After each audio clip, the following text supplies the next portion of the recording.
Captain Jake Morrison rubbed his temples as he stared at the diplomatic message displayed on his console. The request seemed absurd, yet the payment offer was substantial enough to make him reconsider his initial impulse to decline. Princess Vara of the Centauri Empire wanted passage aboard his freight hauler, the Iron Star, rather than travel on one of her own people's luxury vessels. "Sir, the princess has arrived at Docking Bay 7, announced Lieutenant Ross from the communication station. "She's brought quite an entourage." Jake straightened his uniform and made his way to the airlock. The sight that greeted him was unexpected. Princess Vara stood nearly 8 feet tall, her blue-scaled skin shimmering under the station's lights. Despite her imposing alien features, she carried herself with unmistakable grace. Behind her, a dozen Centauri nobles waited in elaborate robes. "Captain Morrison," the princess spoke in accented but clear English, "I thank you for accepting my request." "Your Highness," Jake replied with a respectful nod, "though I have too. Ask why you chose a human cargo ship over your own royal fleet." The princess exchanged glances with her advisors before answering. "Perhaps we might discuss this privately once we are underway." Jake led the royal party through the ship's corridors. Acutely aware of how plain the Iron Star appeared compared to the ornate Centauri vessels he had seen, the princess seemed fascinated by every detail, running her clawed fingers along the bulkheads and examining the control interfaces with keen interest. Once the ship had cleared the station and jumped to hyperspace, the princess requested a meeting. In the observation lounge, Jake arrived to find her gazing out at the swirling colors of hyperspace, her advisors notably absent. "You wonder why I chose your ship," she began without preamble. "The answer lies in a story most humans do not know."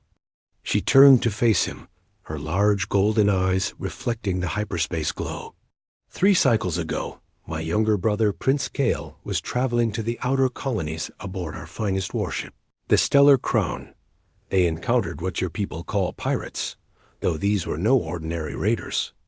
They possessed technology that could disable our most advanced systems. Jake listened intently as she continued. The Stellar Crown was left drifting, defenseless. My brother and his crew faced certain death or worse. Then a human merchant vessel appeared on their sensors. The merchant ship was outgunned 10 to 1, yet its captain did not hesitate to engage the pirates. Your people have a saying about bringing a knife to a gunfight, but that human crew brought ingenuity to an impossible battle. The princess moved to the viewport again. They used their cargo containers as improvised weapons, venting atmosphere, to create debris fields, and even rammed one of the pirate ships with their own vessel's reinforced hull. Most remarkably, they modified their industrial mining lasers into weapons that could penetrate pirate shielding. Did they win? Jake asked, though he suspected he knew the answer.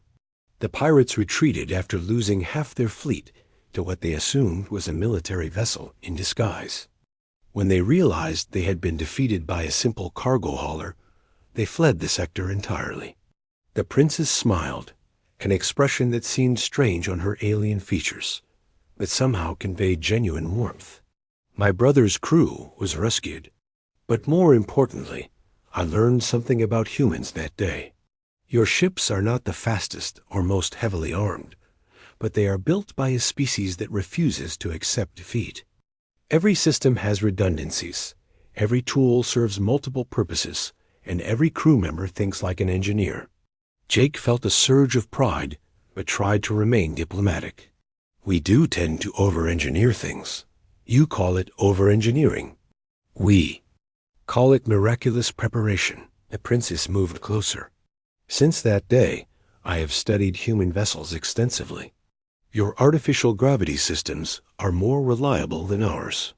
Your life support can function with components failing that would doom other ships.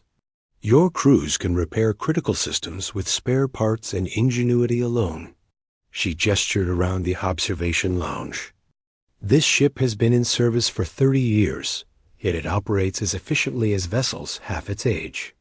The Centauri Empire builds beautiful ships that showcase our artistry and technology. Humans build ships that simply refuse to die.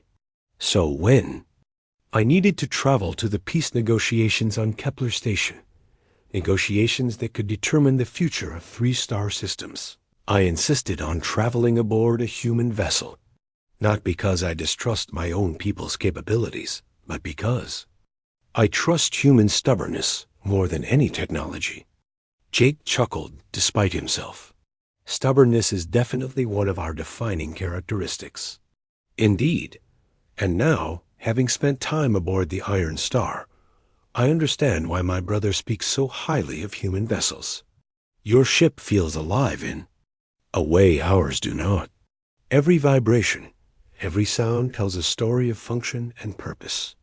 Over the remaining days of their journey, Princess Vara spent time with different crew members, learning about their duties and the ship's systems. She was particularly fascinated by Chief Engineer Lisa Park's ability to diagnose problems by listening to engine harmonics. In our culture, the princess explained to Jake as they approached Kepler Station, we value perfection and beauty above all else, but humans have taught us that there is beauty in resilience, elegance and adaptability. As the Iron Star docked at the station, Princess Vara prepared to disembark for the crucial negotiations. She turned to Jake one final time. Captain Morrison, I have a confession. My advisors believe I chose your ship for political reasons to honor the alliance with humanity. But the truth is simpler. I chose it because when something absolutely must work, humans build it to last. Jake watched the royal party depart, knowing that the Iron Star had earned something more valuable than payment.